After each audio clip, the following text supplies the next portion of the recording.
from Los Angeles, it's Alone with Rome. Welcome back. My guest is the head coach of the Richmond Spiders. They are the number 7 seed in the South region. They take on St. Mary's on Thursday. Chris Mooney joins me. Chris, nice to have you on the program. How are you? I'm doing great, Jim. Thanks for having me. Good to have you, Chris. Of course, you guys have always had that reputation for being the giant killer. The program that always plays the role of David and is coming for somebody. Does it still feel that way, or now that you're a 7, the lowest seed out the window? Well, I don't know if it's out the window. I mean, it's something that we've embraced since we've gotten here. I think when Richmond made the decision to go to the Atlantic 10 years ago, we were probably making the decision to try to, one day be the giant and not the giant killer. So to be here and to have finished so high in the Atlantic 10 and have a 7 seed, wear the white jerseys in the NCAA tournament, I don't know if it's as much giant killer anymore, but more than anything, we're just happy to be there and happy to be playing. Yes, so how did that feel? When that flashed across the screen that you were a 7 seed, what went through your mind? Well, the biggest thing was, since they cut right to us, they didn't list who we were playing right away. And for me, the biggest thing was who was our opponent and when were we playing and where.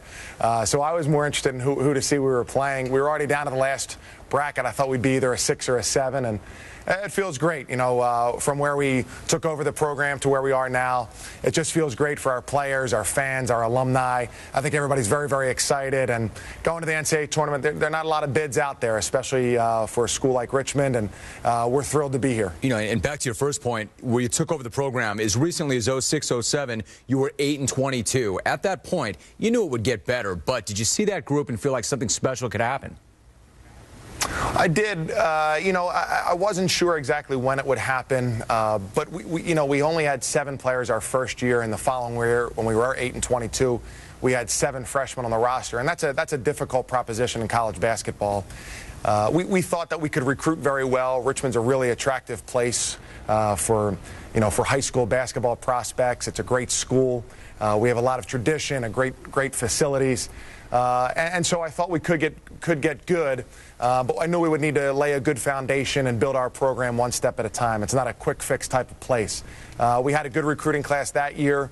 Those guys took their lumps as freshmen. We followed that up with another good recruiting class, and here we are today. Yeah, but you saw something there. In fact, you saw more than something there. You left Air Force after only 1 year, and that was a good opportunity. I would imagine you were pretty happy when you got there and were faced with a tough call, but you would later say, Richmond is my dream job. What made this a dream job?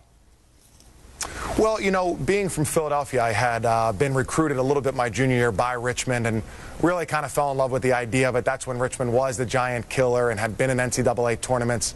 Of course, they stopped recruiting me when they saw me play.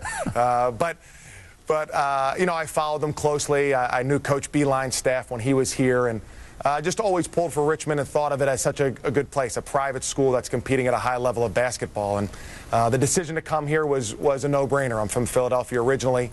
The school has a lot of students from the Philadelphia area, a lot of our prospects. We recruit from that area, and so it was great to be able to come back to the East Coast and come to a place that I thought was very special, the University of Richmond. So we're talking about the first tournament bid since 04. A moment or two later, when St. Mary's did go up on the screen, what did you think then, and what did you know about them at that time?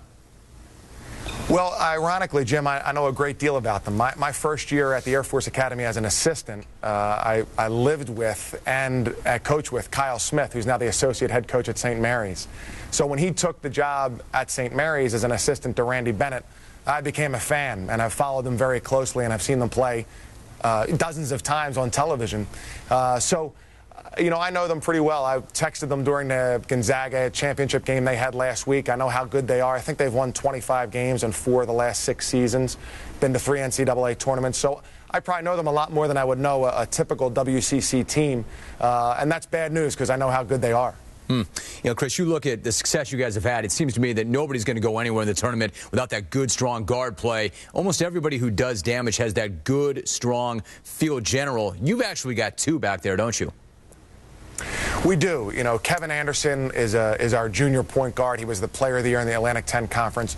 Really a special and dynamic player. And, I'm really happy for him that he gets to play on this national stage, as I am for all of our players. But he really is a special player and a great player for us. And David Gonzalez is a senior guard who is in the top 5 scoring at Richmond as he continues his career.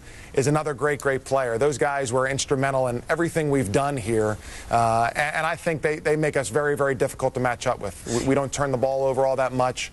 We're a pretty good defensive team, and those guys really can score in a variety of ways, you know, from the three-point line, from the mid-range, driving all the way to the basket. So that gives us an advantage, and college basketball, especially late in the season, becomes much more of a guards game, and we're really happy to have two of the very best. I got to think, too, that matchup zone is going to give people trouble that haven't played against it or really seen it. Is it the scheme, or is it the guys playing in the scheme that makes it so tough? Well, you know, the 8-22 probably answers that. I think it's the guys playing.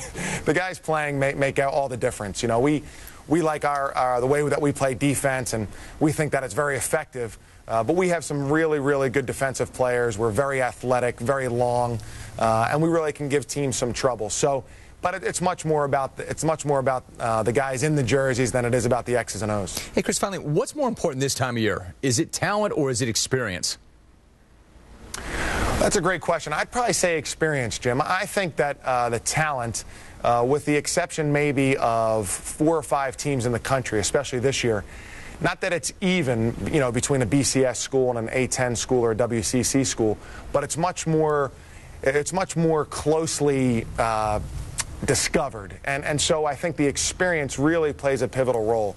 If you have tournament experience, or if you have experience with guys who have played in, you know, 75 and 100 games and been out there with 2 minutes to go and down 4 and have made strides during the course of their career because of the lumps they've taken or the things they've learned, you know, you really can't put a price tag on that. Those things go a long way. And as I said, our guards have been back there now for 3 full seasons together, and that really gives us an advantage, I feel. And then finally, a quick thought. Has Kansas separated? Has anybody separated from the pack, or is this thing just wide open? I think Kansas has. I think really it's in our conference, Temple won the regular season and the conference tournament. For Kansas to do that in the Big 12, I think they won the regular season by 4 games, and to win the conference tournament also when it wouldn't seem you'd have to be as motivated. I think that really says something about their program and their team and how much better they are maybe than everybody else. Everything can happen in a one-and-done format, but I think Kansas right now is clearly the best team in America. Busy day, busy week. Chris, I appreciate the visit. Thank you very much. Good luck. Thank you so much, Jim. I enjoyed it. Thank you.